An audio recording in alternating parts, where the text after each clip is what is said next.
partner states such as Japan and Korea are party to the Convention on the Law of the Sea. Will lead to significant. If we ignore this opportunity and sit on our hands, simply expand its control of critical minerals by capturing the market for offshore resources. The choice is unmistakable. Our national and energy security. There's potential for billions of tons of critical mineral and rare earth resources for our supply chains to help run our economy and to compete with China.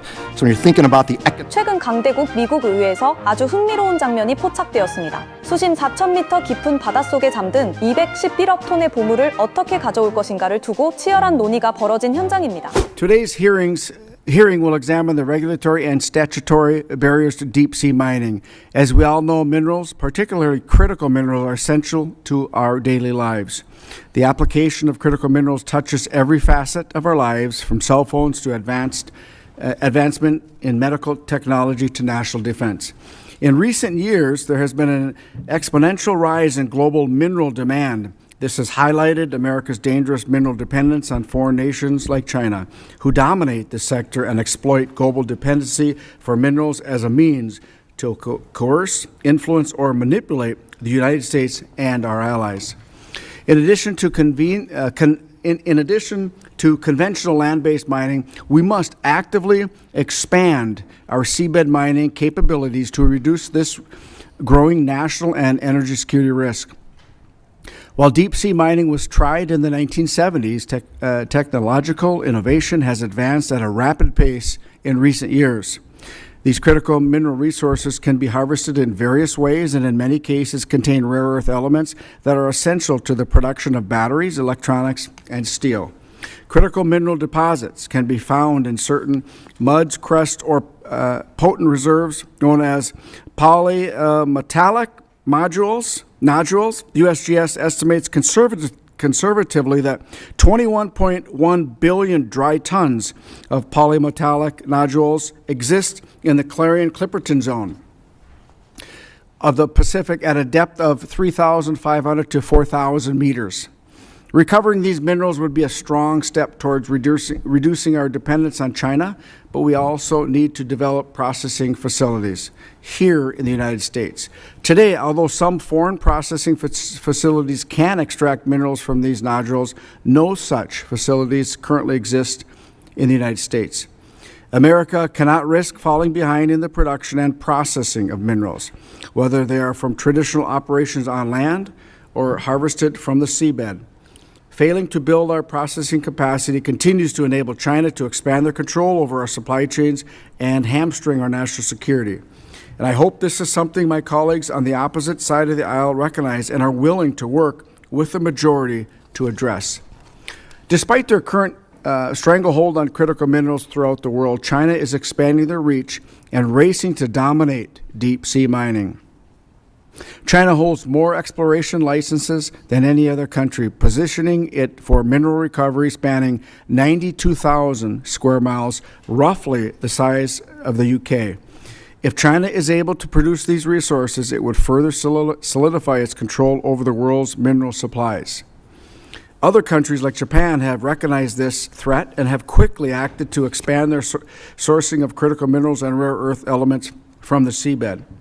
As collaboration in the seabed mining industry continues, the U.S. should strive to become the global leader in exploration and recovery of these vast mineral resources for our own national and energy security and that of our allies.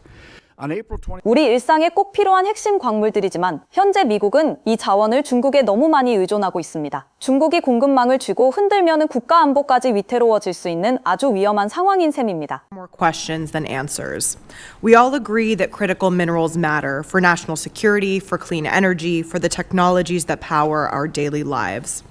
The question isn't whether we need these minerals. The question is whether deep-sea mining is a smart, responsible way to get them. Based on everything that I have seen, the answer is no.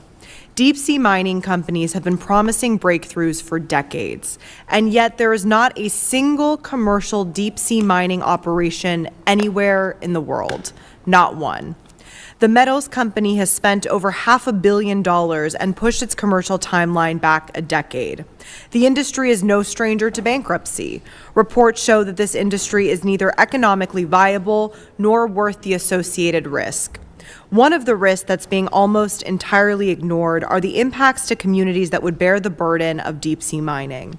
American Samoa's territorial legislature voted unanimously against mining off of its coasts. Over 76,000 public comments opposed BOEM's first comment period on deep-sea mining in the region, in near unanimous opposition. Guam and the Commonwealth of Northern Mariana Islands have raised similar issues. Their congressional delegates, all Republicans, I would note, have called on BOEM to enter into a formal coordination and consultation agreement with these territories before moving forward. The Trump administration is entirely ignoring these calls, which should give all of us pause. In my home state of Arizona, we've seen responsible mining be an economic benefit and job-creating engine, but we've also seen what happens when mining interests override community concerns. We've seen how legacy contamination poisons drinking water for generations. We've seen how tribal nations are left out of decisions that affect their sacred lands. I don't want to see Pacific Island communities face the same fate. And the promised jobs from these deep-sea mining operations just don't add up. And let's be clear about the environmental risks. Scientists tell us that deep-sea ecosystems are extraordinarily fragile. A NOAA-monitored test site has not recovered after 50 years. We don't fully understand these ecosystems, and we certainly don't understand what large-scale industrial extraction would do to them. 40 countries have announced their opposition to deep-sea mining. The international community is urging caution, and yet this administration wants to issue permits for mining in international waters, permits that may not even be enforceable and could be. 그래서 미국은 이제 태평양 깊은 바다로 눈을 돌리고 있습니다. 하지만 광물을 캐내는 것보다 더 중요한 숙제가 남았습니다. 바로 캔 광물을 실제로 쓸 수 있게 만드는 정제 시설을 갖추는 일입니다. Treaty.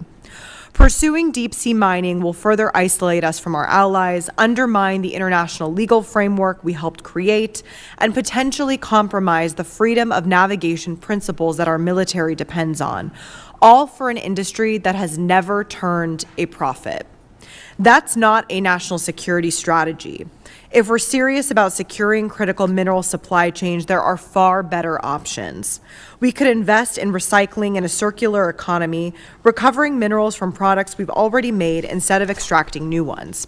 We could extract minerals from the tailings of existing mines, mining waste that's already been brought to the surface.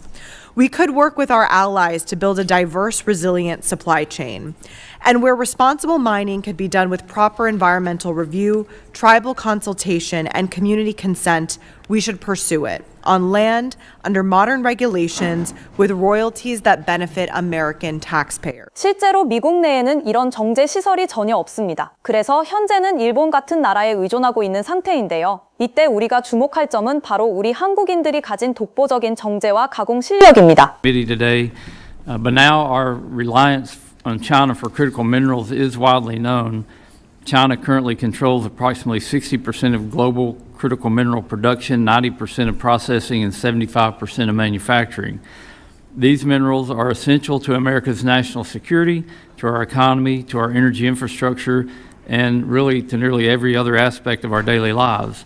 This committee has repeatedly emphasized the importance of these minerals and of securing American mineral supply chains. While interest in research into harvesting polymetallic nodules found on the seafloor has been consistent since the 1970s, no company has ever received a commercial recovery permit in U.S. waters or international waters. That could change soon. The Metals Company, one of our witnesses today, has submitted an application to commercially harvest these nodules in the Clarion-Clipperton zone. This significant milestone illustrates the pivotal moment the industry finds itself in. Today, American companies are leading the charge to not only utilize these resources, but also to develop new and exciting technologies and methods to harvest polymetallic nodules from the seafloor in a manner that is both more efficient and environmentally responsible than was ever imagined. Ultimately, the minerals we're talking about today will be mined. The question before us is whether the United States will responsibly produce them or whether it will be done by adversarial nations. If we ignore this opportunity and sit on our hands, China will simply expand its control of critical minerals by capturing the market for offshore resources. The choice is unmistakable. We simply cannot remain hostage to China for these minerals. We must enable responsible exploration and development of these resources so that we can secure our own critical mineral supply chains. Our national and energy security and economic competitiveness depend on it. Chairman Stauber, I appreciate you holding this hearing as we need to ensure that the permitting process for accessing these minerals makes sense. We have heard concerns that the current permitting structure is out of date and does not provide the certainty necessary to spur investment. Recognizing the need for reform, President Trump signed Executive Order 14285, directing the executive branch to streamline the permitting process for deep-sea mining. By examining the permitting process and potential improvements to Oxala and Dishmara, we can begin to create a more predictable and common-sense permitting regime. I once again want to thank the members, the witnesses, and to the public that have joined us here for this meeting today.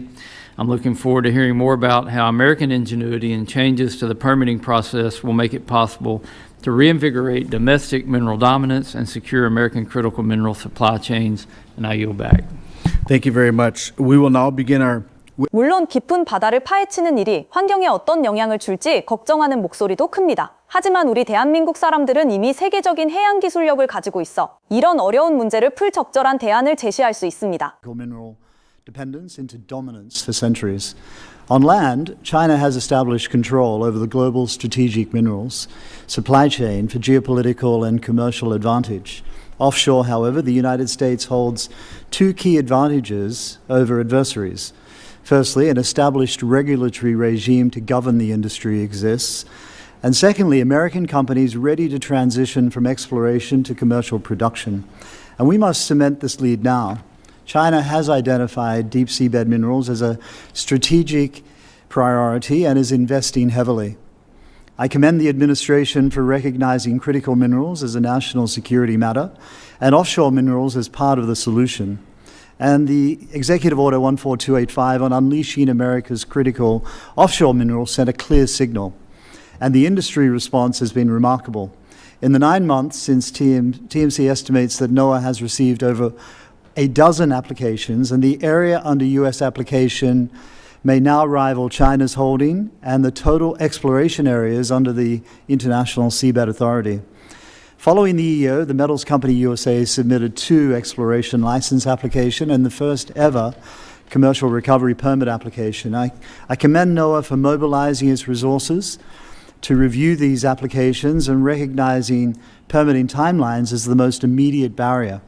Within 2 months, NOAA developed a new consolidated application process adopted yesterday, which will reduce timelines while boosting efficiency and predictability for advanced and responsible operators.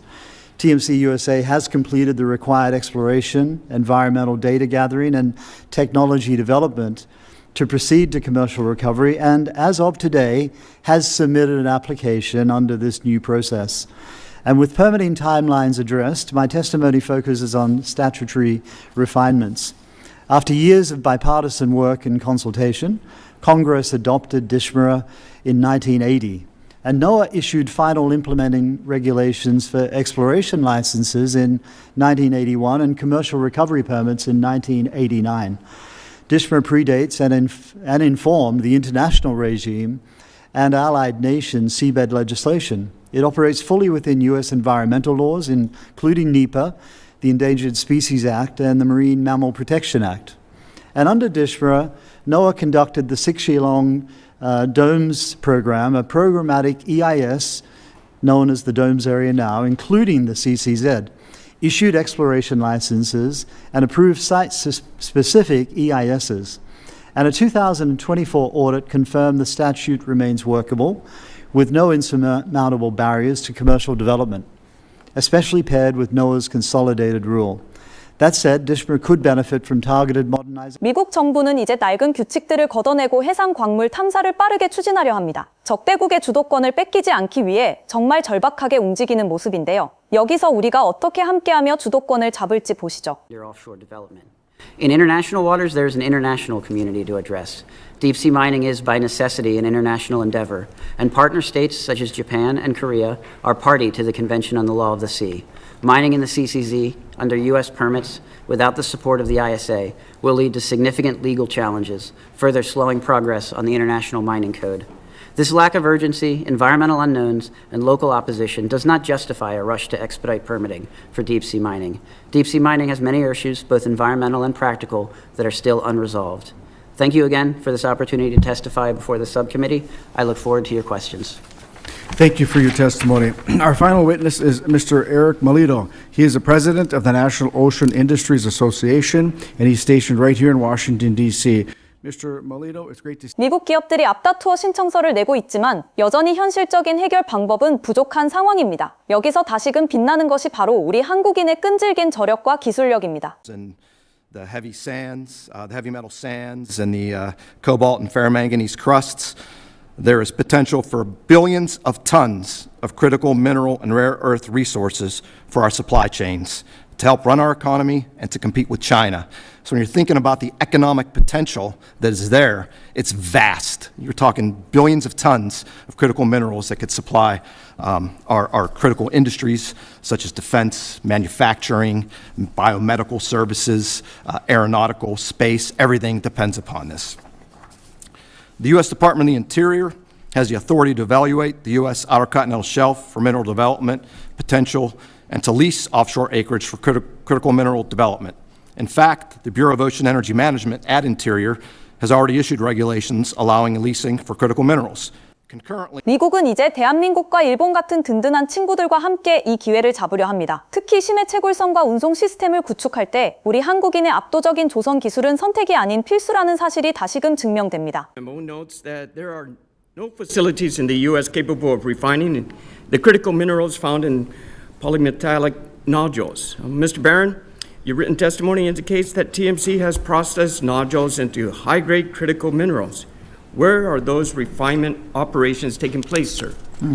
Well, to date, they've been taking place in Japan, but it is acknowledged that America needs to build a facility to be able to process these materials. And as I mentioned earlier, we are having constructive talks with the administration about what can be done to fast track. We announced about a year ago that Korea's Inc. was becoming a shareholder of our company. Of course, outside of China, they are probably the world's leader in refining of these materials. And the reason why they invested in our company was because they have an interest to come and help us put processing and refining facilities on the ground in the USA. Any idea where that will be, exploring your options in the U.S.? Well, we are quite advanced in looking, and we have a short list, but I can't reveal where that is at the moment. But it will be somewhere with a deep water port and an abundance of affordable energy and a very available workforce as well. Mr. Gonasikria, where's Impossible Metals planning to process their nodules? So we are in an investigation phase. I think the choices could be we would encourage the government to stockpile them initially, because I think that will spur investment. But I think there's also the opportunity to use friendly nations, for instance, Japan or potentially even in the Middle East. But ultimately, we do need to build facilities here in the US. 미국 땅에 정제 시설을 세우려는 계획 역시 우리 한국인의 정밀한 설계 능력이 뒷받침되어야 완성될 수 있습니다. 실력 하나로 미국의 최고 권위자들이 스스로 고개를 숙이게 만드는 우리 한국인의 대접이 느껴지는 부분입니다. Import reliant on 12 critical minerals and over 50% reliant for another 29. China is the dominant producer of these minerals. China processes over 90% of the world's rare earth elements and processes the majority of other necessary critical minerals. For example, it processes 80% of the world's lithium.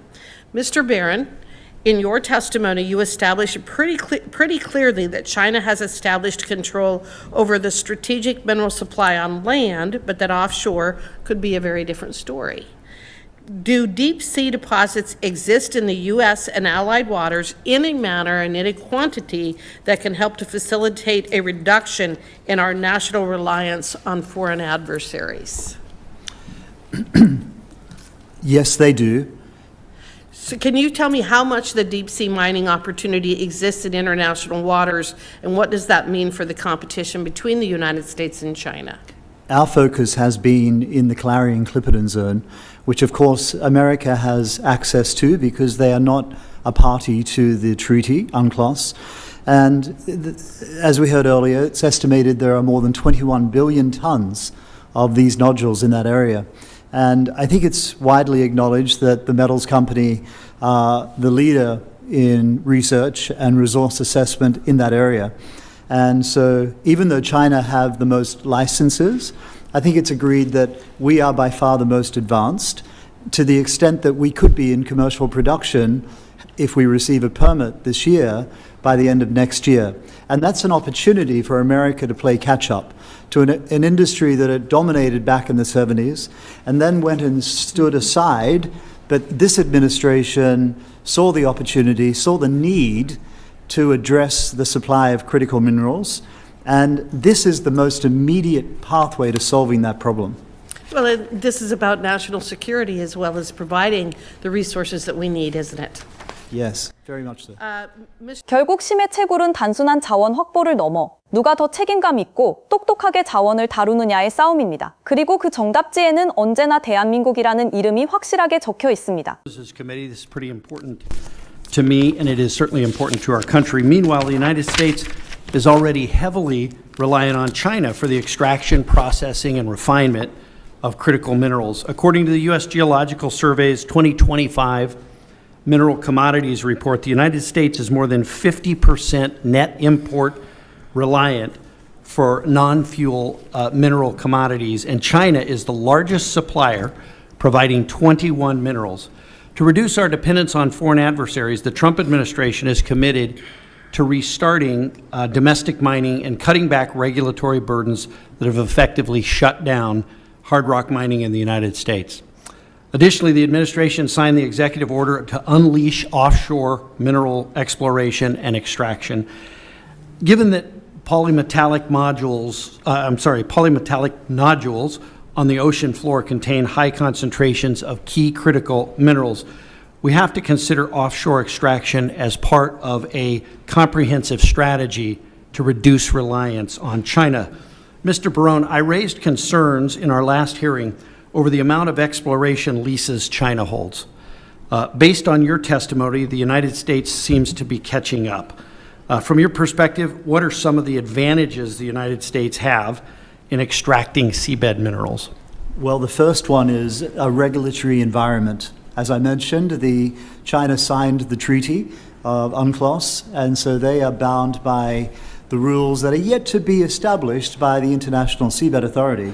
The United States were a persistent objector and did not want to participate in that treaty, and so they retained their right to those critical minerals on the seafloor, and in 1980 put in place the legislation, DSHMRA, that govern both exploration and commercial recovery activities. So permitting regulatory certainty is the first thing. And then, of course, 미국은 이제 낡은 허가 절차를 바꾸며 광물 주도권을 되찾으려 합니다. 하지만 결국 그 성공의 열쇠는 우리 한국인이 가진 세계 최고의 기술적 신뢰와 정직한 실력에 달려 있다고 해도 과언이 아닙니다. 낯선 바다 밑 끝없는 어둠 속에서도 길을 찾아냈던 우리 선조들의 강인함이 이제는 첨단 기술이 되어 전 세계의 미래를 이끌고 있습니다. 압도적인 실력으로 세계의 존경을 이끌어내는 우리 한국인의 저력, 정말 자랑스럽지 않으신가요? 여러분은 이 위대한 여정의 끝에 무엇이 기다리고 있을 것 같으신가요? 오늘 영상을 보며 시청자 여러분들은 어떤 생각이 드셨나요? 오늘 영상은 여기까지입니다. 시청해주셔서 감사합니다.